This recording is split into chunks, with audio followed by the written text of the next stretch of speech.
Assalamualaikum warahmatullahi wabarakatuh. Alhamdulillah wassalatu wassalamu ala Rasulillah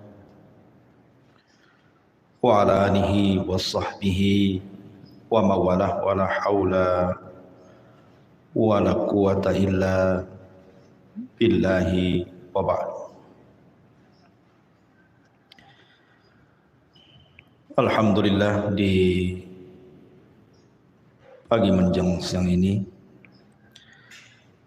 kita bisa melanjutkan kajian dari Kitab Tauhid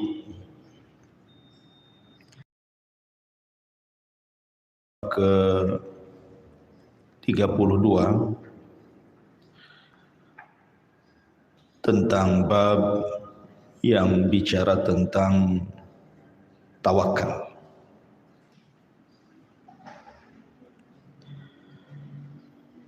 Ma'asyiral muslimat yang dimuliakan Allah Subhanahu wa taala. Bab tawakal ini adalah bab yang sangat penting sekali untuk kita kaji. Karena bab ini menjelaskan tentang hakikat tauhid yang sesungguhnya. Di mana hakikat tauhid yang sesungguhnya adalah seseorang menyandarkan diri kepada Allah Subhanahu wa taala.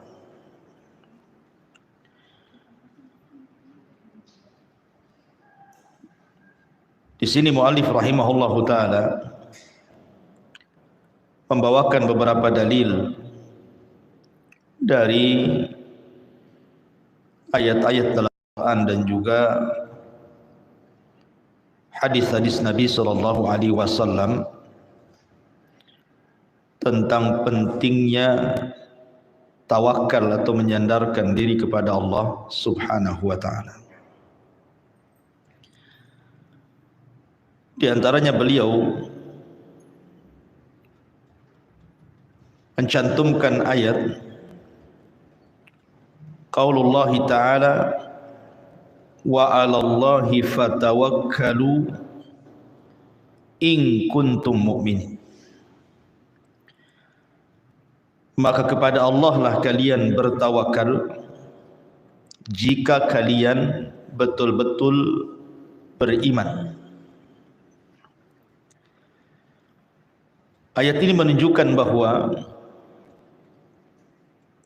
keimanan seseorang itu ditentukan dengan tawakal. Semakin kuat tawakalnya kepada Allah Azza wa Jalla, berarti semakin kuat imannya kepada Allah. Semakin lemahnya tawakal dia kepada Allah, berarti semakin lemahnya imannya dia kepada Allah Subhanahu wa taala.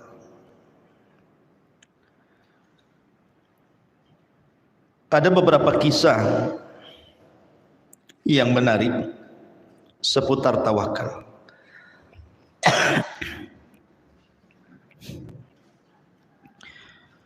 Namun sebelumnya kita akan mengetahui apa itu tawakal. Tawakal secara bahasa adalah al-i'timadu 'alal ghairi fi amrin ma. Seseorang menyandarkan kepada orang lain pada perkara tertentu. Itu secara bahasa. Adapun secara istilah, sidqu i'timadil qalbi 'ala Allah Ta'ala fi istijlabi al-masalihi wa daf'il madari min umuri dunya wal akhirah. Sidqu i'timadil qalbi, kejujuran penyandaran hati ala Allah kepada Allah di dalam meraih maslahah-maslahah dan juga mencegah madarat-madarat dari perkara-perkara dunia ataupun akhirat.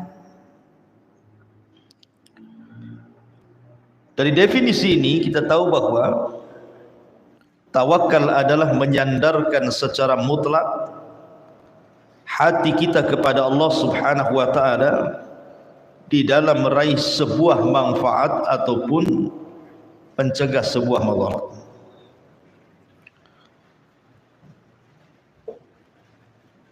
Dahulu ada satu kisah yang cukup menarik. Ada ulama salaf namanya Hatim At-Tai, Hatim Al-Asam. Hatim Al-Asam ini adalah seorang alim, abid dan zahid. Orangnya alim, orangnya juga ahli ibadah, dan orangnya juga sangat zuhud. Dan itu sangat dikenal sampai ke telinga para penguasa. Hatim Al-Asam. Jadi suatu ketika Hatim Al-Asam ini ingin berangkat haji. Dia kumpulkan seluruh keluarganya, istrinya dan seluruh anak-anaknya, kemudian mengemukakan keinginannya bahwa dia ingin berangkat haji. Tapi seluruh keluarganya menolak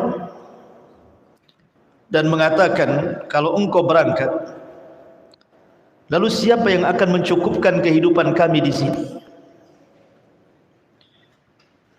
Lah kebetulan Hatim Al-Asam ini memiliki anak perempuan yang salihah. Dari semua anak-anaknya ada pula satu anak perempuannya yang sangat salihah. Ketika seluruh keluarganya khawatir dengan kehidupannya kalau ditinggal oleh Hatim Al-Asam, maka anak putrinya yang satu ini mengatakan, "Ya abi, idhab falasta birazik." Wahai ayahku, kalau engkau ingin berangkat haji, berangkat sana, karena engkau bukan zat pemberi rizki untuk kami. Maka kemudian Hatim Al-Asam pun merasa tenang dengan salah satu putrinya ini. Berangkatlah Hatim Al-Asam ini untuk melaksanakan haji. Dan kita tahu bahwa haji di zaman dulu itu kan bukan haji seperti hari ini, bisa berbulan-bulan. Kemudian setelah kemudian Hatim Al-Asam ini berangkat meninggalkan keluarganya, maka keluarganya mulai cemas-cemas dan menyalahkan salah satu putrinya ini dan mengatakan bahwa ini semua gara-gara kamu. Coba kamu tidak mengatakan pergilah, tentu kehidupan kami tidak susah seperti ini. Lalu apa yang kita akan makan nanti setelah habis bekal ini? Maka akhirnya putrinya di malam hari dia pun tahajud. Kemudian setelah solat dia berdoa kepada Allah Subhanahu wa taala dan mengatakan, "Ya Rabb, Engkau sudah membiasakan kepada kami dengan rizki, dengan keberadaan ayah kami di tengah-tengah kami. Maka janganlah hinakan diriku di tengah-tengah keluargaku." Ma'asyiral muslimin yang dimuliakan Allah Azza wa Jalla, rupanya doa sang putri Hatim Al-Asam ini melesat ke langit dan didengar oleh Allah Subhanahu wa taala. Kebetulan pemimpin daulah di zaman itu sedang berputar-putar melihat-lihat daerah bersama para pejabat dan para prajuritnya. Kemudian tiba-tiba sampai di depan rumahnya Hatim Al-Asam ini. Tiba-tiba sang raja, sang khalifah atau sang penguasa bersin dengan sangat keras sekali. Kemudian sang raja mengatakan kepada salah satu ajudannya, tolong carikan air untukku. Akhirnya sang ajudan pun kemudian mencari rumah yang bisa dimintai air untuk minum. Rupanya ajudan ini sampai pula di rumah Hatim Al-Asam ini. Kemudian dengan senang hati keluarga Hatim Al-Asam pun memberi air bersih untuk diberikan minum kepada penguasa tadi. Setelah minum, subhanallah, tiba-tiba kemudian dia merasa segar, sehingga merasa heran minuman yang ia minum itu kok menyegarkan badannya. Akhirnya sang penguasa mengatakan, ini air dari mana kau ambil? Maka sang ajudan mengatakan, dari rumah yang katanya namanya adalah Hatim Al-Asam. Maka sang penguasa kemudian heran, apakah yang dimaksud Hatim Al-Asam adalah seorang abid yang masyhur, seorang ahli ibadah yang masyhur, seorang ahli zuhud yang masyhur. Maka orang-orang mengatakan, ya, dialah Hatim Al-Asam yang kau maksud. Maka sang penguasa mengatakan, kalau begitu di mana dia? Saya ingin berjumpa dengannya. Maka orang-orang di sekitarnya mengatakan, Hatim Al-Asam sedang pergi haji dan dia meninggalkan keluarganya. Maka tiba-tiba kemudian sang penguasa ini mengatakan kepada para ajudannya, para prajuritnya, sungguh karena dia sedang berangkat haji, maka kita harus memuliakan keluarganya.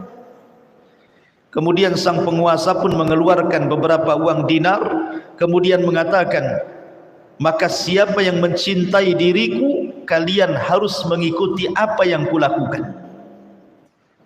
Akhirnya kemudian para ajudan raja yang lainnya pun mengeluarkan uang dinar, kemudian dikumpulkan, kemudian diserahkan kepada keluarga Hatim Al-Asam ini. Maka dia mendapatkan harta yang paling banyak yang ada di kampung itu. Lihat bagaimana Allah Subhanahu wa taala mengabulkan doa anak putri Asam ini, Hatim Al-Asam ini. Kemudian setelah sang penguasa pergi bersama ajudan yang lainnya,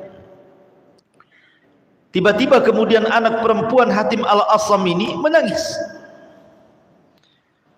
Kemudian keluarganya mengatakan, ya fulanah, kenapa kau menangis? Kita mendapatkan harta banyak dari penguasa. Kemudian anak putrinya mengatakan kepada keluarganya, subhanallah, ada seorang makhluk yang memandang kita, kemudian kasihan dengan kita, kemudian dia pun memberikan kekayaan kepada kita. Ini baru satu makhluk. Bagaimana kalau yang memandang kita bukan makhluk, tetapi Khalik, Allah Subhanahu wa ta'ala? Maka kekayaan mana lagi yang lebih melimpah dibandingkan yang Allah anugerahkan kepada kita? Dari kisah ini, Bu, kita diajarkan tawakal namanya. Wa man yatawakkal 'ala Allah fahuwa hasbu. Barang siapa yang bertawakal kepada Allah, maka cukuplah Allah sebagai pelindung kita. Tidak perlu khawatir. Kemudian kisah yang lain, di zaman Amirul Mukminin Umar bin Khattab radhiyallahu anhu.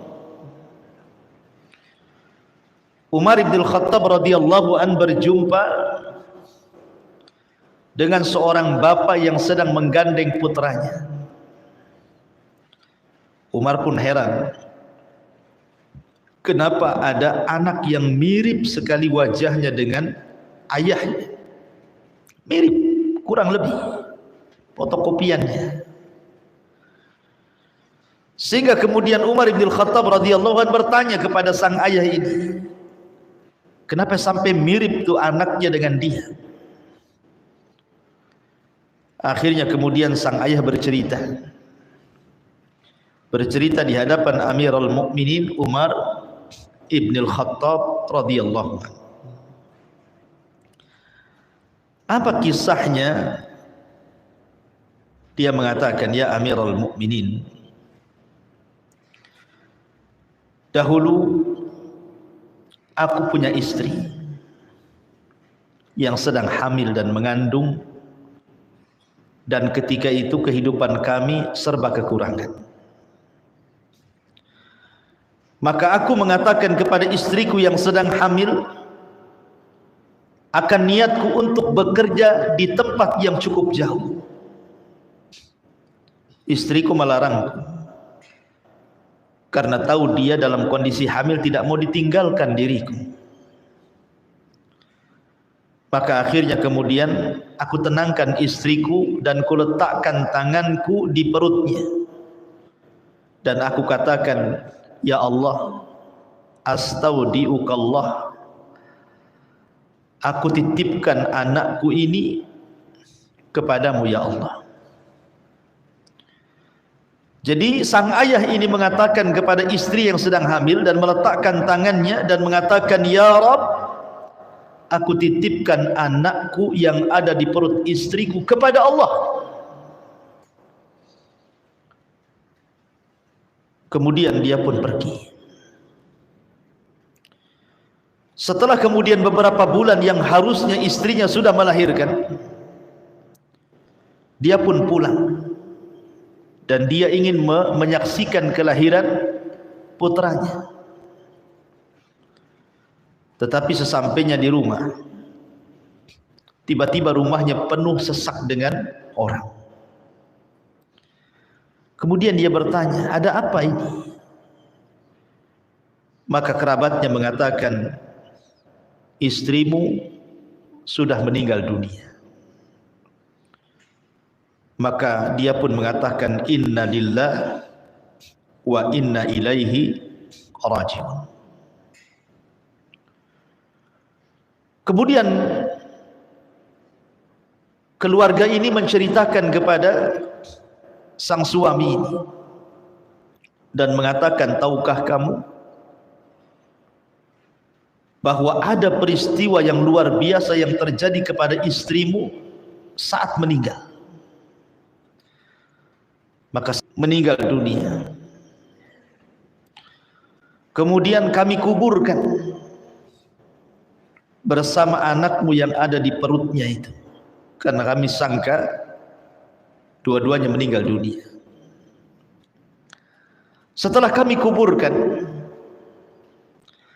tiba-tiba di hari pertama kuburannya keluar asap. Kemudian di hari kedua keluar asap lagi. Kemudian di hari ketiga keluar asap lagi. Maka kami heran. Akhirnya kami gali kuburan istrimu. Rupanya setelah kami gali sampai akhirnya kemudian sampai di dasar lahat. Maka kami melihat istrimu sedang terduduk dan di hadapannya ada bayimu yang baru melahirkan. Subhanallah, istrinya tetap mati, menyelamatkan. Dan tidak pernah menyanyiakan kepada siapapun yang menyandarkan perwasalam. Ada seorang laki-laki dari Bani Israel yang selalu menghina Nabi Musa. Jadi ada dengan ucapan yang maha menyakitkan Nabi Musa alaihi salatu wassalam dan mengatakan, kenapa mesti Musa yang jadi nabi? Kenapa mesti Musa yang bicara dengan Allah? Musa manusia, bukan malaikat. Akhirnya Musa pun emosi. Namanya manusia juga Nabi Musa itu, bukan malaikat, emosi juga. Marah dia. Akhirnya dia berdoa kepada Allah Subhanahu wa taala. Kemudian Allah mengatakan, "Ya Musa, engkau tidak tinggal perintahkan gunung timpakan kepada orang yang mengolok-olok kamu, atau engkau tinggal perintahkan bumi suruh telan orang itu, atau engkau tinggal perintahkan lautan suruh ditimpakan lautan ke kepalanya. Terserah makhluk mana yang kau perintahkan, aku akan perintahkan makhluk itu menurut kata-katamu." Akhirnya kemudian Nabi Musa pun agak tenang. Tiba-tiba kemudian dia berjumpa lagi dengan orang yang bicara seperti itu lagi. Musa, kenapa mesti engkau yang jadi nabi dan rasul? Musa, kenapa mesti engkau yang bicara dengan Allah, kenapa bukan yang lainnya? Akhirnya Musa pun memerintahkan bumi dan mengatakan, "Ya ard ibla'i, wahai bumi, telanlah orang ini." Akhirnya kemudian orang ini pun ditelan bumi. Tiba-tiba bumi kemudian belah. Kemudian dia dan kekayaannya masuk ke dalam bumi. Kemudian dia mengatakan, "Ya Musa, aku bertobat. Aku tidak akan mengolok-olok kamu, tapi selamatkan aku." Maka Musa mengatakan, "Wahai bumi, telan dia." Akhirnya dia semakin dalam ke dalam bumi dan dia berteriak-teriak, "Ya Musa, tolong aku." Sampai akhirnya bumi pun menenggelamkan dirinya dan seluruh kekayaannya. Wa khasafna bihi wa bidarihil arda. Kami tenggelamkan dia dan seluruh kekayaannya ke dalam bumi. Kemudian Allah katakan kepada Musa, "Ya Musa, kalau seandainya dia yang ditenggelamkan diriku mengucapkan ya Allah bukan ya Musa, niscaya aku akan selamatkan dia. Kalau seandainya dia mengucapkan ya Allah bukan ya Musa, niscaya aku akan selamatkan dia. Tapi karena dia memanggil-manggil Musa bukan memanggil-manggil Allah, maka dia tidak selamat." Dari sini kata para ulama, lihat, siapapun yang meminta kepada Allah, menyandarkan diri kepada Allah, tawakal kepada Allah, ya Rabb, maka pasti Allah Subhanahu wa taala akan menjadi pelindungnya. Lah inilah hakikat daripada tawakal namanya. Ini kisah-kisah tadi itu bicara tentang hakikat tawakal. Nabi SAW mengatakan, "Lau antum tatawakkaluna 'ala Allah haqqa tawakkuli la ruziktum kama yurzaqut tayr." Kalau kalian betul-betul tawakal kepada Allah Subhanahu wa taala, niscaya kalian akan diberikan rizki seperti burung Allah berikan rizki. Yaghdu himasan, taghdu himasan wa taruhu bitana. Dia pergi dalam kondisi lapar, pulang dalam kondisi kenyang. Begitulah hakikat daripada tawakal. Orang yang kuat tawakalnya kepada Allah, dia tidak pernah takut kepada siapapun kecuali kepada Allah. Tetapi orang yang kurang tawakalnya kepada Allah, pasti dia banyak takutnya. Takut masa depannya, takut akan kehidupan anak-anaknya, takut akan kehidupan ekonominya, takut akan segala-galanya. Bagaimana nanti anak-anaknya, bagaimana nanti kehidupannya, bagaimana nanti makan minumnya, dan begitu seterusnya. Orang yang tidak pernah tawakal hidupnya kepada Allah dan menyandarkan kepada makhluk, maka tidak akan mendapatkan ketenangan selamanya. Ketika seorang istri hanya menyandarkan kehidupannya kepada suami bukan kepada Allah, maka hidupnya tidak akan tenang. Sandarkan kepada Allah bukan kepada suami. Suami itu hanya sebab saja. Ma'asyiral muslimat yang dimuliakan Allah Subhanahu wa taala. Di sini muallif rahimahullahu taala mengatakan wa 'alallahi fatawakkalu in kuntum mu'minin. Kepada Allah lah kalian bertawakal jika kalian betul-betul orang-orang yang beriman. Kemudian juga Allah mengatakan innamal mu'minuna alladzina idza dzukirallah wajilat qulubuhum wa idza tuliyat 'alaihim ayatuhu zadatuhum imana wa 'ala rabbihim yatawakkalun.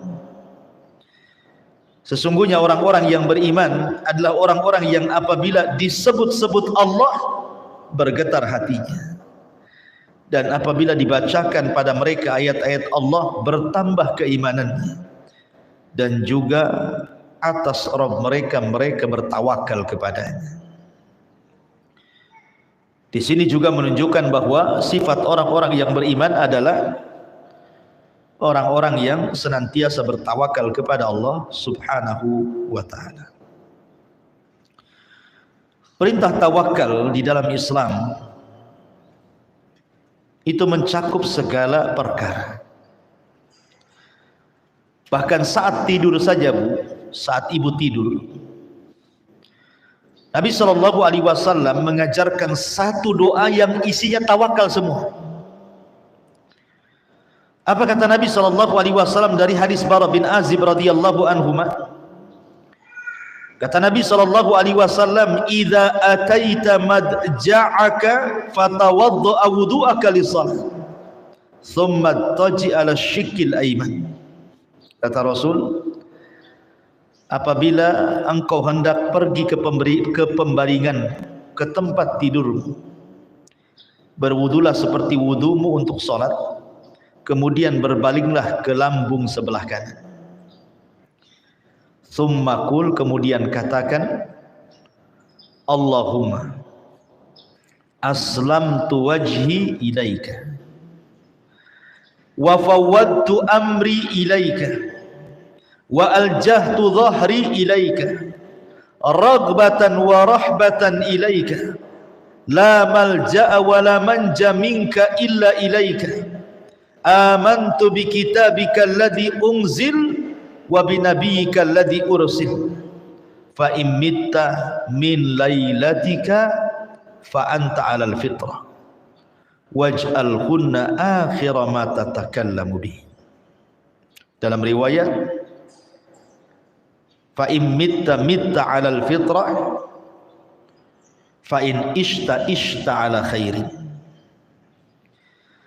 Kata Nabi SAW, apabila sudah wudumu untuk salat, kemudian engkau membaringkan dirimu ke lambung sebelah kanan, kemudian engkau berkata, ya Allah, aku serahkan wajahmu kepadamu, aku serahkan urusanku kepadamu, aku serahkan punggungku kepadamu, rasa harap dan takut hanya kepadamu.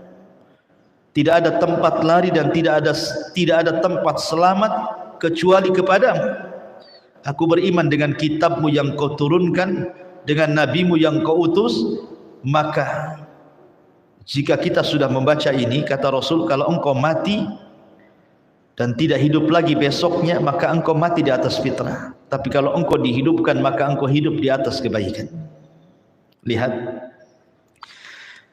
di dalam hadis ini Nabi SAW mengajarkan kepada kita, hatta dalam masalah tidur sekalipun, Bu, kita disuruh untuk bertawakal kepada Allah, dengan menyerahkan kehidupan kita saat tidur kita kepada Allah. Dan siapapun yang bertawakal saat tidurnya, kemudian Allah takdirkan di pagi harinya dia meninggal dunia, maka dia meninggal di atas fitrah. Artinya fitrah tanpa dosa, husnul khatimah. Tapi kalau dia dihidupkan kembali oleh Allah di pagi harinya, maka Allah berikan kehidupan yang baik kepadanya. Lihat bagaimana buah daripada tawakal. Tidur saja kalau kita bertawakal, maka kita kalaupun meninggal di atas kebaikan, kalaupun hidup di atas kebaikan juga. Luar biasa. Termasuk juga kalau kita keluar rumah, Kata Nabi SAW, "Idza kharaja ar-rajulu min baitihi faqala bismillah tawakkaltu 'ala Allah, la haula wala quwata illa billah." Apabila seseorang keluar dari rumahnya kemudian mengucapkan bismillah tawakkaltu 'ala Allah, la haula wala quwata illa billah. Bismillah dengan menyebut nama Allah, aku bertawakal kepada Allah karena tidak ada daya dan kekuatan kecuali milik Allah.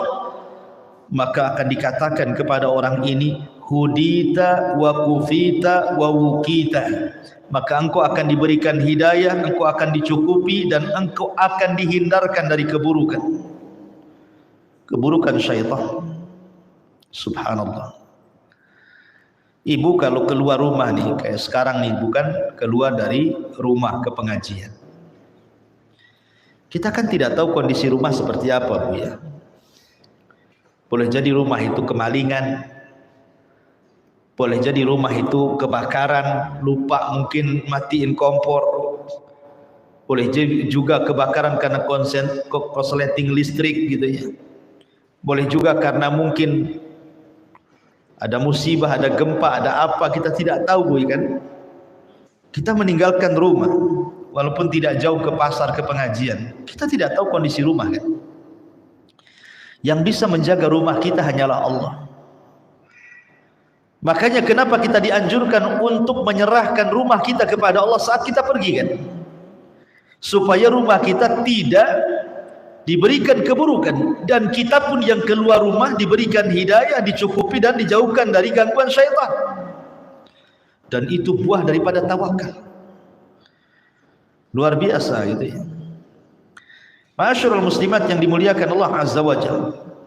Kemudian Allah juga mengatakan, ya ayyuhan nabi hasbukallah wa manittaba'aka minal mu'minin. Wahai nabi, cukuplah untukmu Allah sebagai pelindungmu dan orang yang mengikutimu dari orang-orang yang beriman. 3 ayat pertama ini dicantumkan oleh mu'allif rahimahullahu ta'ala dalam bab tawakal, menunjukkan bahwa tawakal itu ada erat kaitan dengan keimanan, gitu ya, Bu, ya. Jadi kalau ibu makin kuat tawakalnya berarti makin kuat imannya. Ketika ibu makin lemah tawakalnya berarti lemah imannya. Kemudian setelah itu Allah Subhanahu wa taala berfirman, "Wa man yatawakkal 'ala Allah fa huwa hasbuh." Barang siapa yang bertawakal kepada Allah, maka cukuplah Allah sebagai pelindungnya.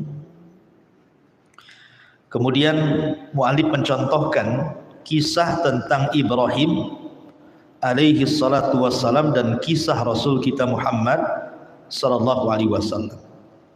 Bagaimana kisah kedua nabi ini?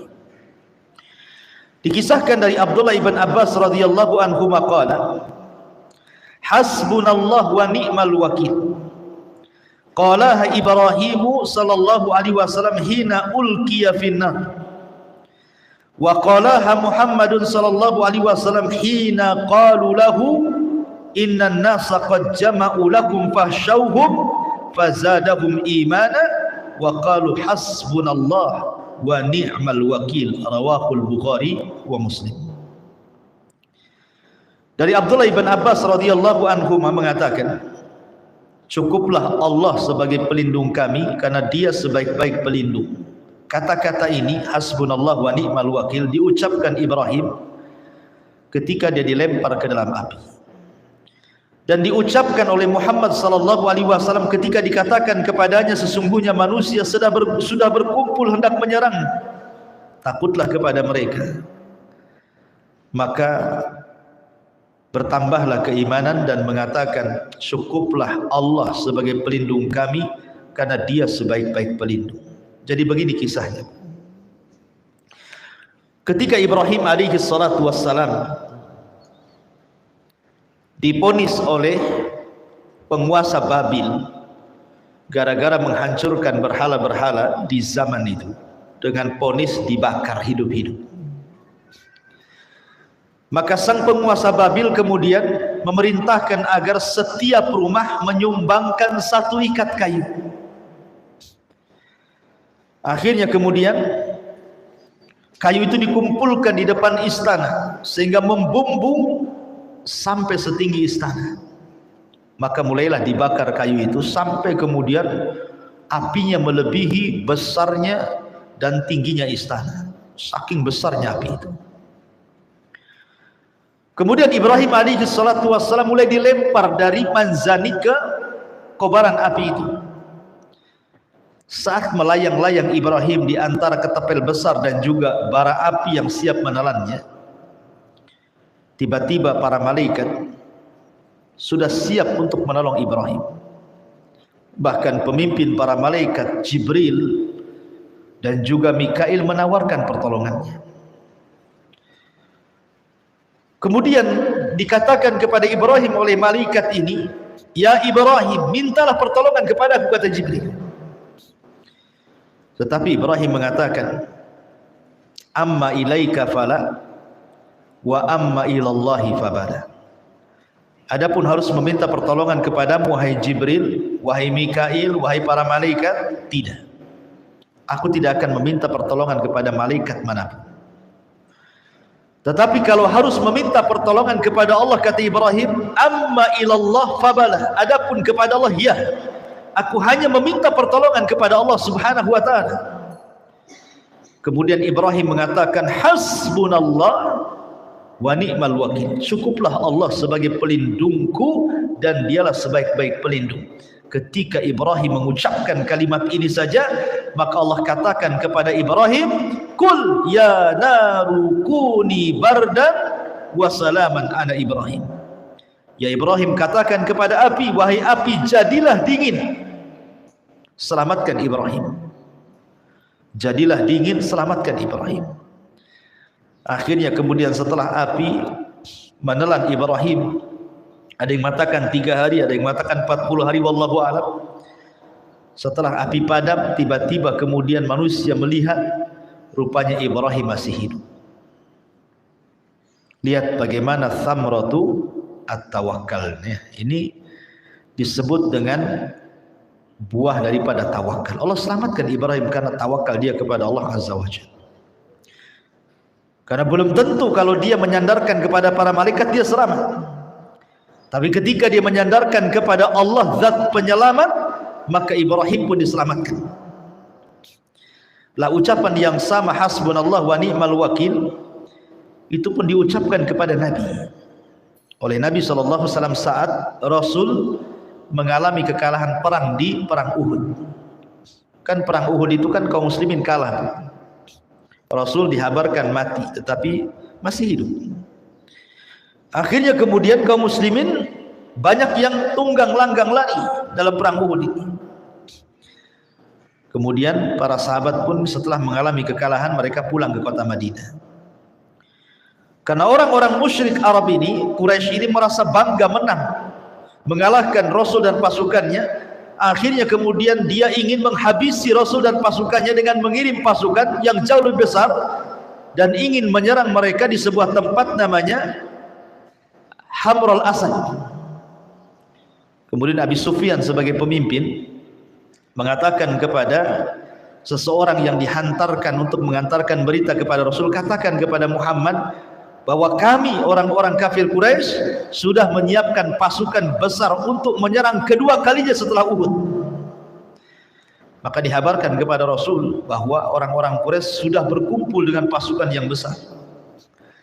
Tetapi Rasul mengajarkan kepada para sahabat untuk tidak ciut, tidak takut. Maka bertambahlah keimanan Rasul dan kaum muslimin, dan mereka pun mengatakan hasbunallah wa ni'mal wakil, cukuplah Allah karena Allah lah sebaik-baik pelindung. Akhirnya mereka pun bergerak ke Hamrul Asad. Rupanya orang-orang Quraisy pun ketakutan dan pulang kembali ke Quraisy. Lihat bagaimana Allah berikan kekuatan kepada pasukan Nabi SAW yang kuat tawakalnya kepada Allah Subhanahu wa ta'ala. Inilah dalil-dalil yang dicantumkan oleh muallif tentang masalah tawakal. Tetapi di sini yang ingin saya katakan, kenapa muallif mencantumkan bab ini dan berkaitan dengan tauhid, bahwa kita tidak boleh tawakal kecuali kepada Allah. Karena banyak di masyarakat nih Bu ya, ada orang tawakal kemana? Ke orang-orang mati, ke kuburan-kuburan para wali, ke kuburan orang-orang soleh, tawakal kepada mereka. Datang ke kuburan berziarah itu bukan untuk mengingat kematian atau berdoa, Bu ya. Malah minta di situ. Minta sesuatu kepada yang ada di kuburan. Minta rizki, minta jodoh, minta usahanya dilancarkan, minta jabatannya dinaikkan, dan begitu seterusnya. Ini tawakal syirik namanya. Tidak boleh bertawakal kepada selain Allah. Makanya Rasul mengajarkan kepada Mu'adz bin Jabal radhiyallahu an, idza sa'alta fas'al, kepada Mu'adz, idza sa'alta fas'alillah wa idza sta'anta fasta'in billah. Kalau minta, mintalah kepada Allah. Kalau minta pertolongan, mintalah pertolongan kepada Allah. Jangan kepada kuburan. Jangan kepada makhluk yang tidak sanggup memberikan apapun. Dahulu ada seorang alim, seorang ulama. Dia mengarang kitab tafsir dengan catatan tangannya. Setelah selesai, dia mencatat dengan tangannya kitab tafsir ini. Jadi dia ingin mencetaknya dalam bentuk cetakan, bukan tulisan tangan. Akhirnya kemudian dia pun ingin berangkat ke kawannya yang jauh di sana. Kebetulan kawannya itu orang kaya. Mudah-mudahan dengan kekayaannya bisa menyisihkan uangnya untuk mencetak kitab tafsir yang dikaryanya lewat tulisan itu. Akhirnya di tengah jalan kemudian dia berjumpa dengan orang. Kemudian ditanya, hendak pergi ke mana wahai fulan? Maka dia mengatakan, aku hendak pergi ke kawanku. Kebetulan saya punya karya tafsir dengan catatan tanganku dan ingin dicetak. Mudah-mudahan kawanku punya uang dan bisa mencetak dengan uangnya, dan kita bisa membagi hasilnya. Akhirnya orang ini mengatakan, ya fulan, coba tafsirkan satu ayat kepadaku. Iyyaka na'bud wa iyyaka nasta'in. Hanya kepadamu ya Rabb kami beribadah, dan hanya kepadamu ya Rabb kami meminta pertolongan. Akhirnya setelah dia mentafsirkan dua ayat itu, dia pun berpikir dalam hatinya, bodoh sekali diriku. Kenapa aku meminta pertolongan kepada temanku? Akhirnya tidak jadi dia. Dia pulang lagi ke rumahnya. Dia berdoa kepada Allah Azza wa Jalla, mudah-mudahan Allah Subhanahu wa taala mengirimkan kepadanya orang yang mau mencetak kitabnya. Akhirnya kemudian datanglah beberapa hari setelahnya orang yang memang mencari-cari karya-karya orang untuk dicetak kemudian dibagi hasil. Sampailah kemudian orang ini ke rumah orang yang mengarang kitab tafsir itu. Akhirnya kemudian berjumpa, kemudian sepakat untuk dicetak dan bagi hasil. Akhirnya pun dicetak dan luar biasa. Bagaimana di sini diajarkan bahwa jangan meminta pertolongan kecuali kepada Allah, karena Allah lah yang akan menolong hamba-hambanya. Wallahu a'lam bishawab. Ini yang bisa saya sampaikan. Taib, sebelum saya tutup, silakan kalau ada yang mau bertanya.